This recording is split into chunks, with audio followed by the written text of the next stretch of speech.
Ir Mayadit, the President of the Republic of South Sudan, Your Lordship, the Chief Justice and President of the Supreme Court, Justice Maraga, the speakers of the two houses,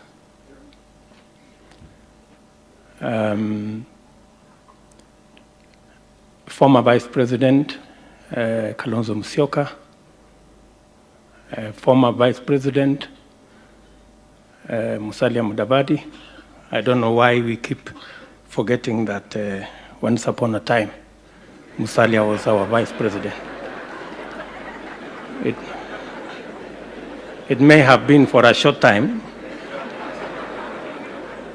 but I also suffered the same fate. I was Minister for Home Affairs for 2 months. The way Cabinet Secretaries present, ambassadors and high commissioners, leaders of majority in the two houses, our governors who are present here, members of county assemblies, ladies and gentlemen, good morning. I said good morning. Good morning. God is good All the time. and all the time. I'm going to make it brief. First, I want to congratulate the parliamentary choir. I think, to be fair to them, today's attempt was way superior compared to what it was last year.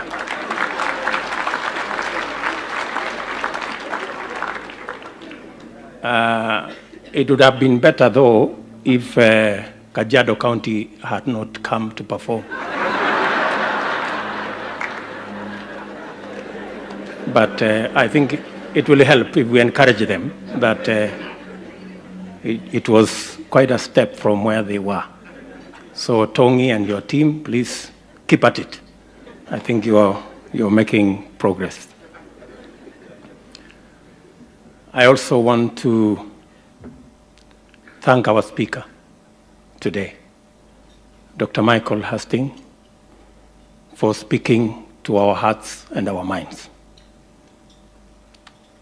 And in a very special way that God has used him to speak to the leadership of Kenya and the people of our nation. Thank you very much. And because you have been good to us,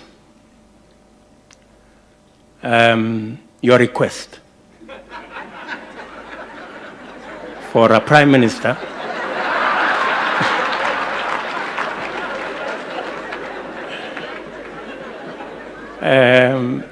we have a retired one in Kenya, and we can and since the Constitution has abolished the position of Prime Minister in Kenya, so he may not have it anytime soon. So we will send you his CV. Maybe you can consider.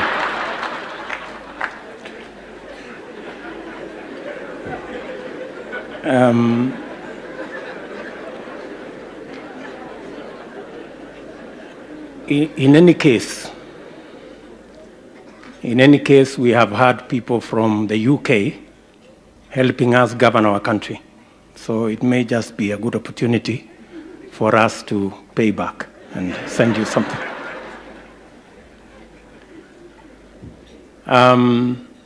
Ladies and gentlemen, Your Excellency, Mr. President, we are gathered here at a good moment, and the prayer breakfast is a very special moment to us as the people of Kenya, because this is an occasion that we speak to ourselves candidly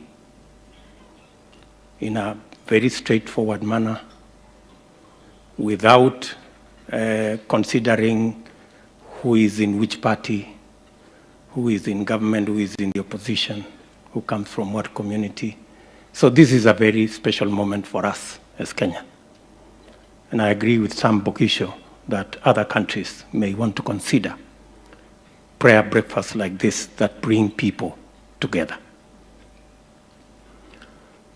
And we are, of course, gathered here for good purpose, because the subject today is a new dawn for our country.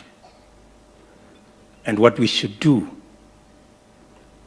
all of us, responding to the call of our president, that we must rid ourselves, our government, our institutions, and our nation of theft and wastage and corruption. It is a good moment, and it's a good subject for us to engage in. And theft and corruption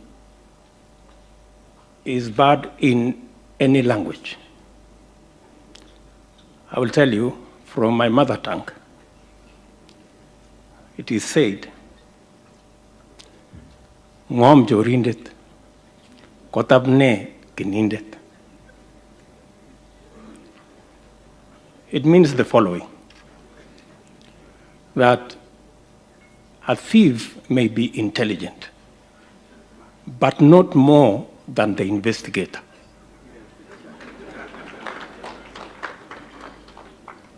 And I think it is an encouragement to our investigative authorities that it is long held that the job that you do is possible.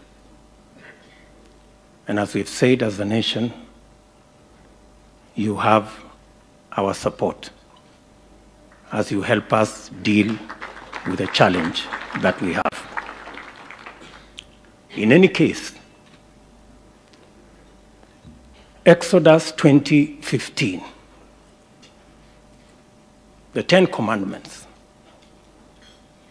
says, do not steal. It's as straight as that. Do not steal. Therefore, we are perfectly, not just as a nation, but it is also a spiritual fight. And as we do that, we must remember Exodus 20:16, the following verse, which says, do not bear false testimony.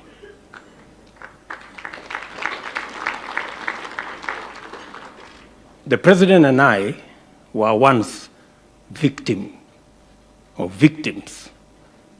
of schemes and machinations and false testimony. It took the hand of God and prayer for us to get out. And we do not want any Kenyan to suffer such again. And as we pursue this very noble cause for the soul of our nation, we must remember to inspire the hawker to own a kiosk, and the gentleman who owns a kiosk to own a shop, and the one who owns a shop to own a mini market, and the one who owns a mini market to own a supermarket and a wholesale. We must remember to inspire the person who walks to buy a bicycle, and the one who rides a bicycle to buy a boda, and the boda guy to buy a tuk-tuk, and the tuk-tuk gentleman to buy a second-hand vehicle, and the one of the second-hand vehicle to buy a new car. That we must. Because as we've been told by the speaker, this nation does not belong to the elite alone. It belongs to 45 million Kenyans.